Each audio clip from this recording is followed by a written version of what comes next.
Hello everybody, welcome to Redmen TV. Yes, the day is upon us. It's the Uncensored Match Build Up ahead of Liverpool taking on Manchester United at Anfield. Of course, the much anticipated, eagerly awaited renewal.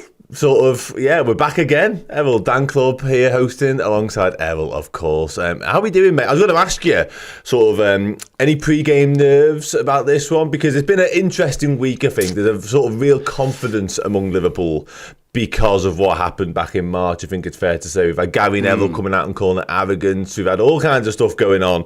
How are you feeling? Yeah, I feel good. I'm not even going to lie. I genuinely feel good in terms of self, but the game as well. I don't think that we're going to beat Man U straight off the bat, 6s, 7s, 8-0. Don't get it twisted. I'm here for it. If it happens, we'll celebrate every single goal. But I could see us winning 1-0 today, and it'll mean just as much as when we beat them 7-0. So from a game's perspective, it's a complete 360 to the fortunes of both clubs. They felt as though they was on the ascendancy in March. They booked the Liverpool team, which was at the time probably the most out of form we had been for a considerable amount of time under Jurgen Klopp. So in that sense, I was more nervous going into that game because I thought if there was a better time for them to play Liverpool, you're not going to get much better than when they faced us in March this year. Now it's a whole 360. Now we're in the driving seat. We know we're in the ascendancy. We know we've got the momentum behind us, and they look like it is all absolutely falling to pieces.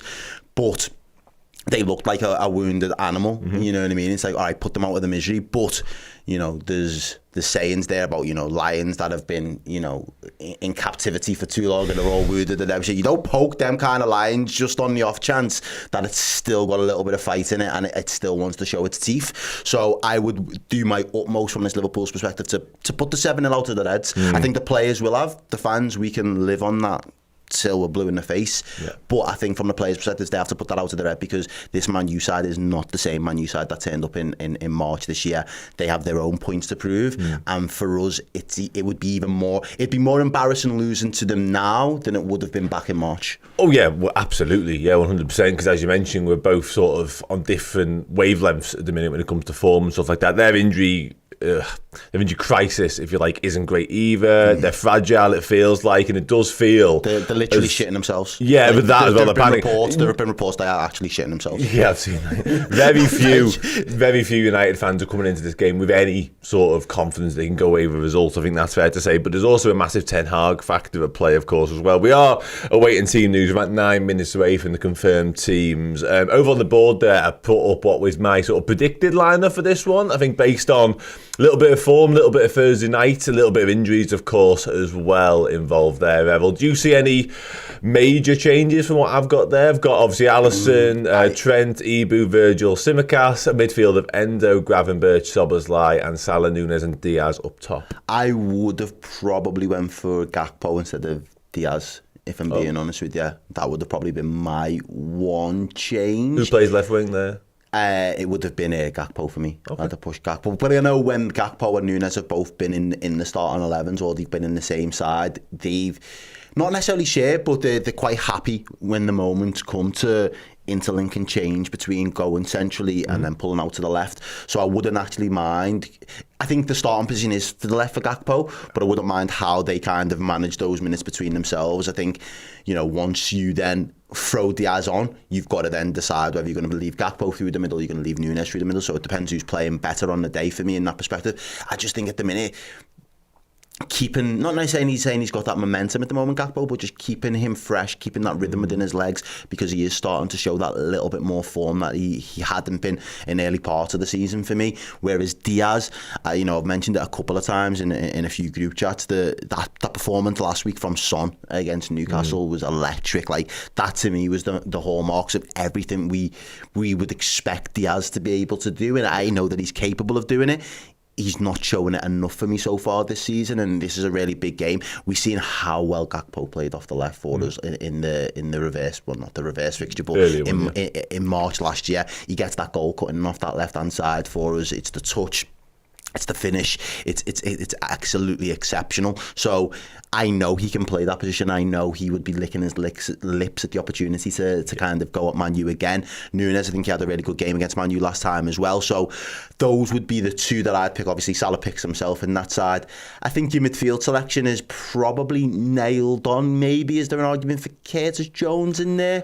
At the minute, I think Gravenberch is the one that's kind of holding down that left side of 8, isn't he? Yeah, I think so, yeah. I mean, Jones and Elliott obviously started in midweek in that dead rubber of a game.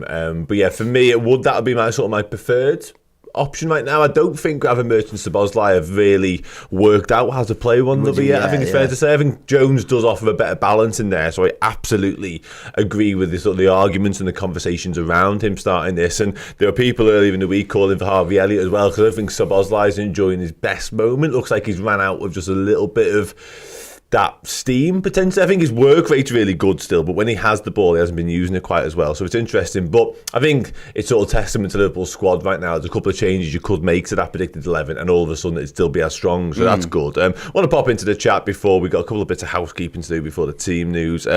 Morgan Hallett says, hello, Redmen. Excited for this game.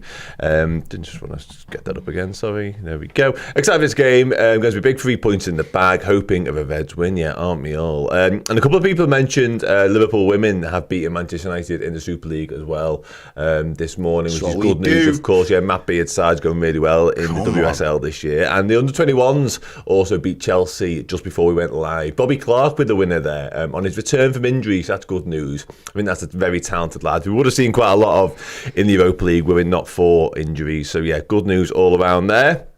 Yeah, a couple more chats. Yeah, I've seen the Onana interview this morning as well, Dom. Yeah, I always get worried if a Liverpool player, or any player for that matter, starts speaking ahead of a game about like their form and all that sort of stuff. Oh, you're setting yourself up for a big old failure. You're like, yeah, and Onana was doing that a little bit this morning. So hopefully he has. And Noob plays. I was going to ask you, actually, I've just lost that comment though, but he said it's been jittery since 6 o'clock yesterday morning. I was going to ask you, have you had any nerves at all? Any superstitions ahead of this one? Nah, man, I'm not nervous. And again, I don't want that to be misconstrued as like arrogance or anything like that, because I know how big these games are. Like for me, the season, not necessarily, the season doesn't start now. The title race starts now for me. Like with the way City went out yesterday, they've only got one win in 6 games. I did some, not like necessarily research or not like that, but I just looked back yesterday at all of like the last 5 league tables and the amount of points that they've dropped, either losses or draws, and they're already over halfway. They haven't got much more margin for error. They've still got to go back to they've still got to go to the Emirates. They've still got to come back to Anfield. Yeah. Obviously, they'll still have a Man U in the mix of there. They'll still have to go down to Tottenham's ground. Yeah. They'll still have to play Newcastle in the reverse fixture as well. So when I say there's not much margin for error in seasons gone by when City have been nigh on perfect in terms of 93 points, 90 and 100 points, whatever it might have been to pip us, they haven't dropped more than, I think the most losses that they had and still won the league was like 6. They're already on 4. Which means even if they was to not lose against us and Arsenal, but then still ended up getting another 2 losses, they couldn't better any of their previous seasons in terms of their total point tally. So I'm thinking there's not much margin of error for them, and I still don't think there's that much margin of error for us. But the more of a gap that they can afford us, it gives us a bigger bit of breathing space almost to kind of, if we're going to make mistakes or if we're not going to get the full 3 points, the draws aren't actually going to be as do or die as what they may have been in previous seasons. So I've taken that as probably taken away the anxiety of going into this game. I think this game is about being professional, getting the job done, keeping that momentum, obviously getting a W over Man U, fantastic, and then obviously next week that's like a big 6-pointer almost, because of the significance of where Arsenal present themselves, currently 1-0 up against Brighton as well at home. So for me, that feels like the big one. That's the big challenge that we're due to face. This feels like a bit of a formality where we've nothing less than 3 points is going to be acceptable, just based on where the 2 teams are at. No, I agree, and I take it anyway it came. I think we were all dreaming of a repeat of what happened in March in terms of an absolute rout, but realistically, you're right. In the grander scheme of things, winning the game of footy is literally all that matters, because Liverpool 1-0 off an arse, exactly. and I'm absolutely buzzing. We could move 6 points ahead of City today, and it could even be 12 by the time they play a Premier League game again, because obviously they jet off to Saudi for the Club World Cup today. So it's interesting times, mate, it is. And it's interesting how we're all still focusing on City as opposed to Arsenal necessarily. And I think we need to sort of keep one eye on Arsenal, absolutely. But for me, City remain the bigger threat. It's a nice jumper, by the way. Do you like that one? Yeah, I've seen on Sky Sports. Actually, yeah. Is that I've seen on Sky yeah. Sports, yeah. Redmen merch for all your wonderful Christmas jumper needs as ever. Diane Butler says the nerves are starting to creep in, but she's always like that before we play United. Yeah, I think I'm very similar, to be honest, because all week I've been extra relaxed about this because of the difference in the two sides right now and the confidence levels. Even though Liverpool aren't firing all cylinders, we are top of the league, of course. But yeah, I think it's United, and it's always going to mean that little bit extra. Dom Lair comes back with a come on you Reds. Yeah, and Diane, I agree with that as well. Tom Lockyer, hopefully he gets well soon, because horrendous scenes yesterday in the Luton-Bournemouth game. Obviously a repeat of what happened in the playoff final as well. Yeah, so that is sad news. We are moments away from team news, by the way. I will be popping over to the board. Earth 9 says, I hope Klopp doesn't underestimate United. He won't be. I don't think that's not a year. He saves that for Everton, doesn't he? He's like, out of them, but he knows the levels that Man U can possess. And if there's any side that they're going to get up for, it's going to be us. Let's be honest. Do you know what I mean? They need to put in a bit of a performance. I don't think they was particularly good in midweek when they played Bayern. They played within themselves when they really needed to go and get a result. Obviously they struggled last weekend as well. I think team is out, and then their home, their away form to the top teams in the top 10 is absolutely piss poor. But go on, let's get this team up and running. You got it on here. Right, let's have a little look, see what we're working with. So, it looks like we've got Alisson in goal. Yeah. We have, it looks like he's putting Endo, Van Dijk, Kanate, Diaz, Szoboszlai, Nunes, Salah, Tsimikas, Gravenberch and Alexander-Arnold. So the way that numerically drawn out there, the players, but I think from the 11 it does look as though we have absolutely nailed that starting 11. We have got on the bench, we've got Adrian. It looks like have I just clicked off it like a bit of it? Yeah, it looks like you've got Adrian in goal, Kelleher, Gomez, Jones, Gakpo, Elliott, McConnell, Kwanzaa and Bradley ourselves. So no Kate Gordon? No Kate Gordon. Right, Adrian's the other one there. Okay, sound. Just Adrian, I'll have to find him. God only knows where he is right now. But sound, team news-wise, and as expected, really, from Liverpool's standpoint. And no huge surprise, I think it's fair to say. And obviously, McAllister at the moment, so Wataru Endo is deputising, continues to do so. I'll come to you, Errol, on this, because a couple of people were questioning his selection. I think he's been taken off sort of at the 45-minute mark in two successive games, obviously Crystal Palace and in midweek. I think the midweek one was more fitness-related, but I do wonder whether the Palace one was a little bit based on form. Do you think there's anything else Klopp could have done in there, potentially? Not when you look at the bench and the options you've kind of really got on the bench. I know a couple of people in midweek were potentially speculating maybe you get Trent in there and you play Gomez as the right back for this game and this fixture. But no, I think if we are going to need to utilise Endo at all going into the new year, or any of those type of big games that are going to come up, even if it's going to be the knockouts of the Europa League, this is kind of the level now. This is going to be the kind of the baseline for me to kind of judge, is he going to be good enough? Because we're not saying that Man U are going to match us for quality, but in terms of the intensity, in terms of the platform, in terms of the stakes, there aren't many games that, from a fan basis or from a fan's perspective, mean as much. And I know we're going to have knockout games that are going to be ultimately important towards our lifting a cup chances this season. These games are a really good springboard and a bit of a catalyst for that. So if you can get the performances under your belt in these type of games and you can actually hold your own, I don't think they've really got much in midfield to really threaten us through the middle as such.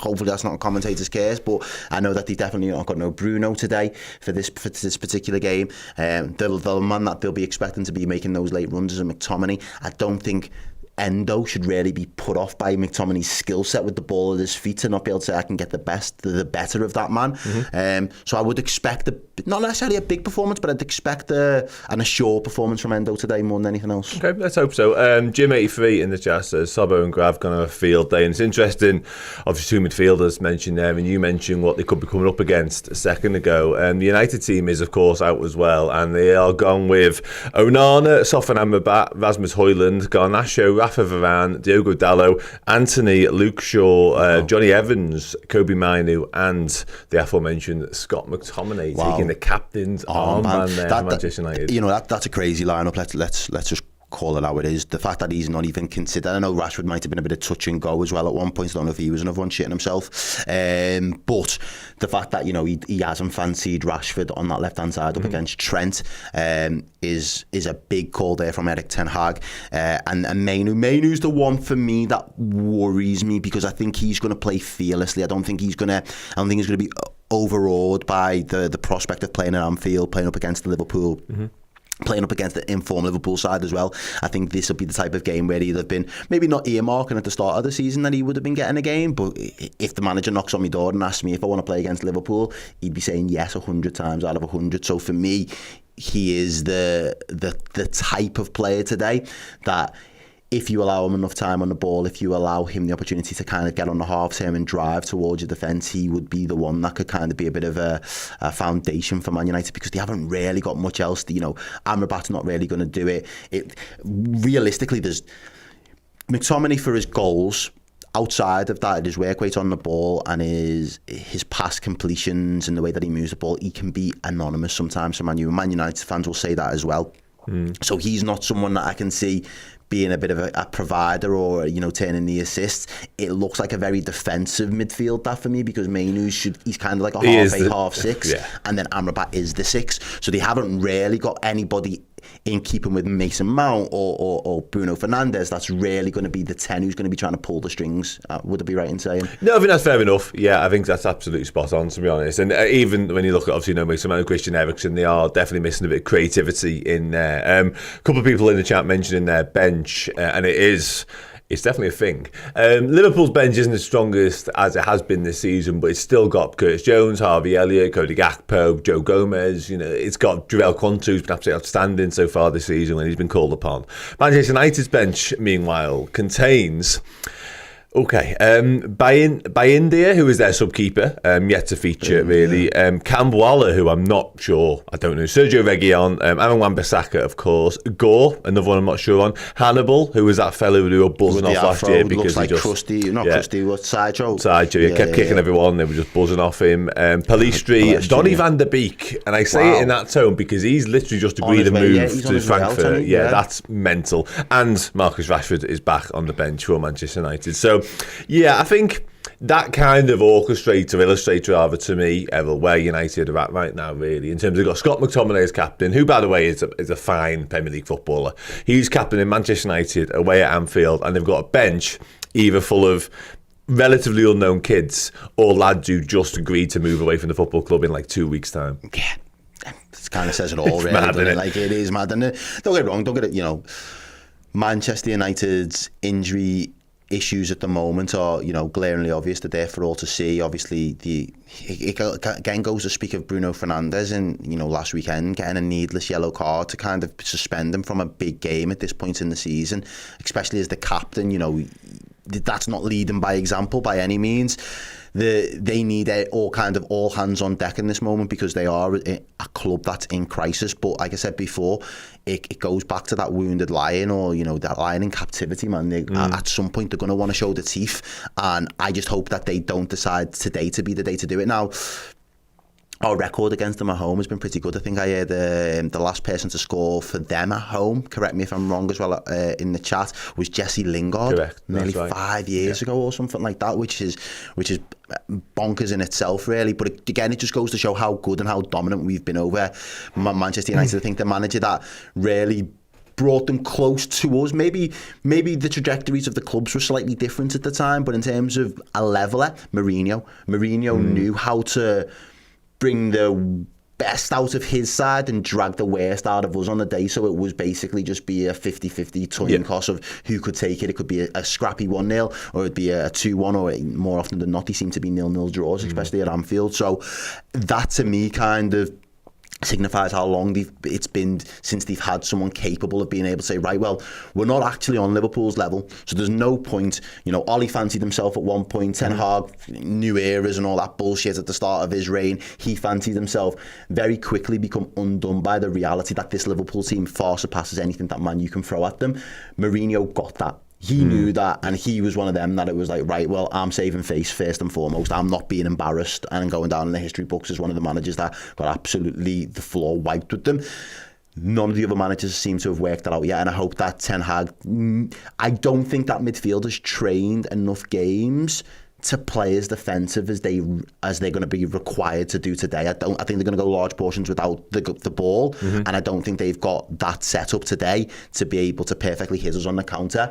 So unless there's a world-beating goal from Garnacho overhead style there, really, there's not... Anthony's just going to get terrorised. I can't see him doing jack shit today. He is going to absolutely get terrored for 90 minutes if he stays on that pitch, because he's awful, and the Anfield faithful will let them know exactly what they think of him.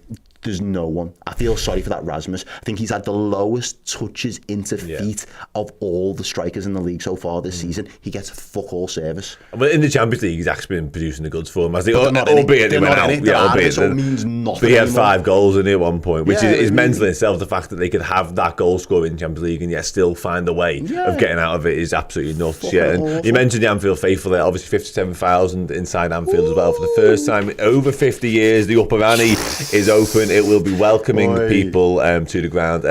It's a quick super chat. Rabadam says, future Liverpool legend Bowen makes it 3-0. I do wonder whether that ship has sailed personally, but I take the point. Start getting the predictions in the chat.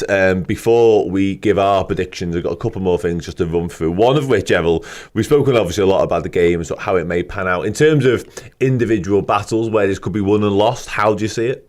For me, the midfield battles is key. As I said, I don't particularly think that Manchester United midfield is going to spend a lot of time on the ball, operating, pulling the strings, trying to play through the lines. Can't see that today. They don't necessarily have the personnel to do it. However, if there's going to be anybody that feels as though they can be the spark within that midfield, it's probably going to be Mainu. I think he might just take that little bit of responsibility upon himself. As I say, I can imagine he's going to put in a bit of a fearless performance.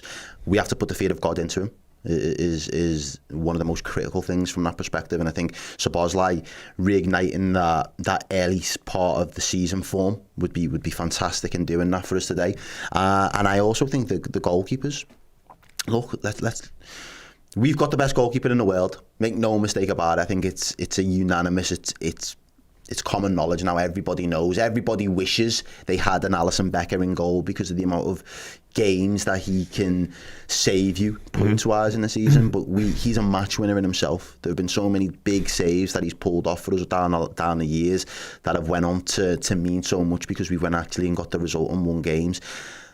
Onana on the reverse of that is the reason, in large part, that Man United are out of the Champions League at this stage of the season. The amount of clangers he's dropped so far this season, his goalkeeping's been poor. They brought him in because of his distribution, and all right, he seems fairly capable with his feet. However, when it comes to shot stopping, timing of coming out and collecting things, making those 1v1 big saves, he hasn't seemed to have adapted to put that in his locker yet since he's arrived in England. And I think this Liverpool side need to smell that as the danger. They need to sniff that danger and say, yeah, we're literally going to go for the jugular with you, because do you know what? Why not? We've got nothing to lose. You know, if you're going to throw 2 goals in the net for us, we'll fucking take it, because that's the kind of mentality that I think this Liverpool side will push on, and I think they'll see him as a weak point. And to really expose that weak point, you've got to rain down some shots on goal. And I think the more we do that, the earlier pressure that we're able to put him under. I think if we make it an easy half an hour for him and he allows him to get settled, his confidence on an individual basis from a games perspective might take him through and take him through some moments.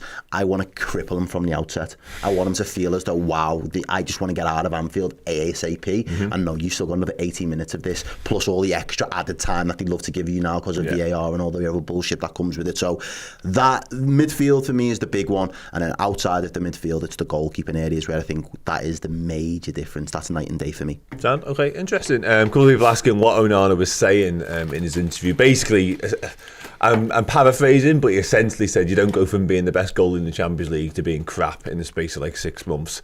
I think he might be wrong. I think he might have done. Errol, start thinking about your score prediction. I've been putting loads up on the chat as we've been going along there. But before we move on, and before we get our score predictions in, we have to do our Advent prize draw. This is for yesterday, because obviously nobody was in the building yesterday. So out of our club legends, I've got a wheel of them in my screen here. There it is. Look at that. Wonderfully done. And they are going to win one of our beers of Anfield Road said. We've got another prize to give away in the watch along as well a little bit later. But before we do that, let's just spin this wheel and get a drum roll going. And our winner is, it's stopping, it has stopped on the name John Boy 14. Congratulations, my mate. Beer Anfield Road set on their way to you. Beer mats, yeah, happy days, boss. Like I say, another prize to give away, some Cali prints to give away in the watch along. Errol can speak very highly of these bad boys right here. They will be going, so you've still got time to sign up as a legend, yearly or monthly, and you will be on that wheel in the watch along. We'll do it just before kick-off as ever. And we've got loads more boss stuff to give away between now and the big day itself, which is 8 days away, including an Ibu Konate. You're not ready for Christmas by the sound of it now. An Ibu Konate signed shirt. So yeah, what a prize that is. Just one more thing to do before we go, as ever, and that is score predictions. Errol, let's do it. Right, I know everyone's baying for 7s, 8s and 9s, but I'm a keep it real, and I say we're going to win 2-0 comfortably. Okay. It will be a comfortable game, and I will enjoy both of those goals just as much as any of the 7 from March. But I think we're going to want to, at this point in the season, for me, it's about getting the results and conserving a little bit of energy. We've spoke many a times about going digging into the well and having to go deep. I don't think this Man U team can stretch us to that point. So if we see ourselves getting that 2-0 and doing it comfortably, I think the lads would all look at each other collectively and think, next week's the big one, boys. No need to go full throttle, 2-0 will do us. Next week is looking more and more like the big one. A couple of people in the chat mentioned the Arsenal score. They are still 1-0 up heading into the last 5 minutes against Brighton. And Aston Villa have turned it right round against Brentford. They now lead 2-1. So yeah, it makes it even more important that we get the 3 points today. I love that Villa putting the pressure on City's neck, you know. I know, yeah. Top 4 jeopardy for City all of a sudden. They might not be in the top 4 by the time they play a Premier League game again, potentially. Freedom Journey agrees with you on 2-0. And there's a couple of 4-0s knocking around in the chat. James Shine as well with 4-0. I'm going to sit in the middle of that and say 3-0. But do you remember we beat them 5 at Old Trafford and the last like half an hour was just a training ground exercise? Something like that. Yeah, and I almost see that with like 2 or 3 where you just know after 60 odd minutes the game's won and it's done. They've got no fight. They just want to get out without feeling embarrassed. That might be worse for them as well, that. Well, that's it. I think it would be because they know if Liverpool wanted to, Liverpool could have done what they did in March to us again. We haven't improved on that. But this Liverpool team have got the sights set on something else. Yes. So they're not the big thing. Yeah, you're not the big. Yeah, exactly. I ain't even going down the bigger fish analogy. I've seen that. But that's sort of degrading in itself. Yeah. If all of a sudden, if your arch rivals Liverpool are treating you as not the biggest deal of the week, let alone the season, that's painful, man. And loads of people as well asking about Ten Hag. You the side chick, boom. Ten Hag, I don't know. It doesn't look good, does it? I never thought Arsenal would be our main chicks for the season, but hey. Beggars can't be choosers. Here we are. I just took it though. Would you? Yeah. Arsenal is your main chick. Give me Arsenal over City any day of the week, mate. Yeah, give me that title. Absolutely. Sound. Match build up done. Loads more stuff to come in the watch along, of course. We'll be back in around half an hour's time. Thanks for getting involved. Thanks for interacting. Thanks for those score predictions. There's some 5s, 6s, and 7s flying in. Let's just get the 3 points, Reds. Take it easy.